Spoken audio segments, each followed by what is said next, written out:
तो हेलो दोस्तों, Starlink internet क्या है और कैसे वर्क करेगा। नॉर्मल ट्रेडिशनल इंटरनेट से क्या क्या डिफरेंसेस हैं, हमारे normal day to day daily uses को कैसे चेंज कर सकता है, कितनी कम लेटेंसी, कितनी फास्ट कनेक्टिविटी, क्या होगा बैड वेदर में, क्या वीडियो प्लेबैक स्मूथ रहेंगे, बीजीएमआई में कितनी पिंग आएगी, और मोस्ट इम्पोर्टेंटली इंडिया को इससे क्या नुकसान और क्या फायदा हो सकता है सैटेलाइट इंटरनेट के आने से।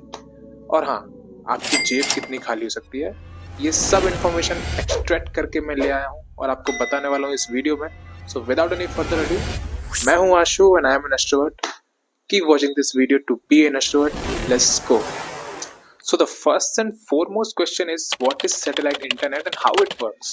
सैटेलाइट इंटरनेट एक ऐसे टाइप का इंटरनेट कनेक्शन है जो कि सैटेलाइट, जो कि अर्थ के बाहर है, डायरेक्टली उसको यूज करके इंटरनेट कनेक्टिविटी देता है यूजर्स को। ये कम्प्लीटली वायरलेस होता है क्योंकि इसमें रेडियो वेव्स के जरिए डेटा ट्रांसमिट होता है डिवाइस और सैटेलाइट के बीच में। अब ये काम ऐसे करता है कि आपके घर पे एक डिश सेटअप की जाएगी जिसको सैटेलाइट डिश कहा जाता है, जो कि सिग्नल ट्रांसमिट और रिसीव दोनों कर सकती है फ्रॉम दी सैटेलाइट। जब भी आप कुछ डेटा रिक्वेस्ट करो, लाइक सपोज आपने कोई ईमेल अपने डिवाइस से किया, सो आपका डिवाइस उस डिश एंटीना तक सिग्नल देगा, देन वो डिश एंटीना सैटेलाइट तक वो सिग्नल पहुंचाएगा, देन सैटेलाइट वो सिग्नल भेजता है इंटरनेट सर्विस प्रोवाइडर को, ग्राउंड स्टेशन को जो कि अर्थ पे है, फिर जो भी डेस्टिनेशन है उसका वहां डिलीवर होता है। ये डेटा ट्रांसमिट होने का प्रोसेस है। यही सेम पाथ फॉलो होता है जब किसी वेब सर्वर से कुछ डेटा अपने डिवाइस पे आता है तब भी। सो ये है सैटेलाइट इंटरनेट की working, how it actually works. और अभी रिसेंटली न्यूज भी चल रही है काफी कि Starlink versus Jio, Elon Musk versus Mukesh Ambani, who will win this sitcom war. तो ये जो वॉर है ये सेटकॉम स्पेक्ट्रम के ऊपर एक्चुअली, कि किस कंपनी को इंडियन गवर्नमेंट से स्पेक्ट्रम एलोकेट होता है अपनी सैटेलाइट इंटरनेट सर्विस लॉन्च करने के लिए। अब मेन कंपटीशन प्राइसिंग पे होने वाला है क्योंकि स्टारलिंक अपनी कॉम्पिटिटिव प्राइसिंग के लिए जाना जाता है और जियो अपनी एग्रेसिव प्राइसिंग के लिए। वैसे अगर अभी स्टारलिंक सैटेलाइट सर्विस की प्राइसिंग देखें तो उनका ओवरऑल हार्डवेयर सेटअप कॉस्ट करता है अराउंड $350। $350 मीन्स अगर उसको इंडियन रुपीज में कन्वर्ट करें तो अराउंड 30,000 रुपीज। ये इनका सिर्फ हार्डवेयर सेटअप है, मीन्स जो डिश एंटीना वगैरह और जो भी हार्डवेयर वो इंस्टॉल करके जाएंगे अपने घर पे, दैट कॉस्ट अराउंड 30,000 रुपीज, $350। और इसके बाद जो उनका मंथली डेटा प्लान है वो सबसे लोएस्ट वाला है $120 का, जो कि अराउंड 10,000 रुपए समथिंग है, जिसमें स्पीड आपको 100 Mbps मेगाबिट्स पर सेकेंड क्लेम्ड है, इतना 25 से 100 Mbps का। एंड इसमें अनलिमिटेड तो होता है data, means no daily and monthly quota, but still ये बहुत लोगों की जेब को करता है छोटा।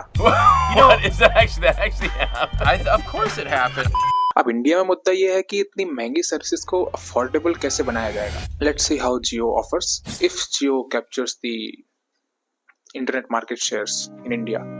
But what I feel is this will have a huge impact on the future of internet connectivity, not only in big cities but also in the rural or remote areas जहाँ उतनी अच्छी कनेक्टिविटी नहीं है traditional internet services की, mobile tower वगैरह नहीं है, गांव देहात वाले इलाके। तो इस सर्विस के एडवांटेजेस भी हैं और डिसएडवांटेजेस भी हैं। पहले अच्छी बातें कर लेते हैं, बाद में बुरी बातें करेंगे। तो पहला एडवांटेज है what I feel is coverage. The fact is that इसमें directly satellite involved है, so this will not need any mobile towers, जिसमें वो बड़े बड़े मोबाइल टावर की जरूरत नहीं रहेगी। एक छोटे से डिश एंटीना के जरिए ही इंटरनेट एक्सेस हो जाएगा अर्थ के किसी भी कोने से, सो कवरेज की कोई प्रॉब्लम नहीं रहेगी। Second is wireless. Wireless in the sense कि ये टेक्नोलॉजी में कोई लंबे लंबे वायर जैसे कि ट्रेडिशनल ब्रॉडबैंड या फाइबर कनेक्टिविटी अगर अपन लें। Another one is global connectivity to ships, airplanes और other vehicles with the fact that की टेक्नोलॉजी वायरलेस है।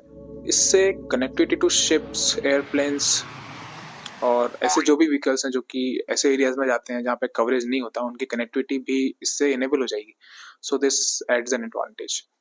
एंड आई इवन फील कि पब्लिक वाईफाई में अगर इसका यूज होता है गवर्नमेंट या फिर कोई भी प्राइवेट एजेंसी से, so this can be a very big advantage for everyone. So now advantage की बात तो हो गई, डिसएडवांटेजेस क्या क्या हो सकते हैं। फर्स्ट है latency due to long distance, क्योंकि सैटेलाइट और डिश एंटीना के बीच में काफी ज्यादा दूरी रहेगी, सो कभी कभी लेटेंसी इश्यूज शायद हो सकते हैं, like in the bad weather और something. It may be dependent on the weather. So दूसरा है वेदर डिपेंडेंसी। जी हाँ, खराब मौसम आपके मूड को भी खराब कर सकता है। सो जो ठंड के मौसम में आप प्लान कर रहे हो कि मूवी देखना और तेज बारिश होने लगे, फिर कैसे करोगे? Netflix and chill. और तीसरा है कॉस्ट। जो कि डेफिनेटली अभी से तो बहुत ज़्यादा होने वाली है। स्टारलिंक की कॉस्ट देख के बोल रहा हूँ मैं।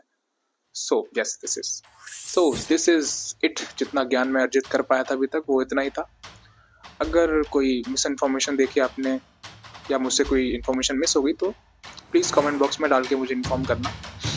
एक लाइक करके इस वीडियो को सपोर्ट ज़रूर दिखाना and please subscribe to help me grow. मैं हूँ Ashu and I am an extrovert. Thanks for watching this video and for being an extrovert. See you in the next one.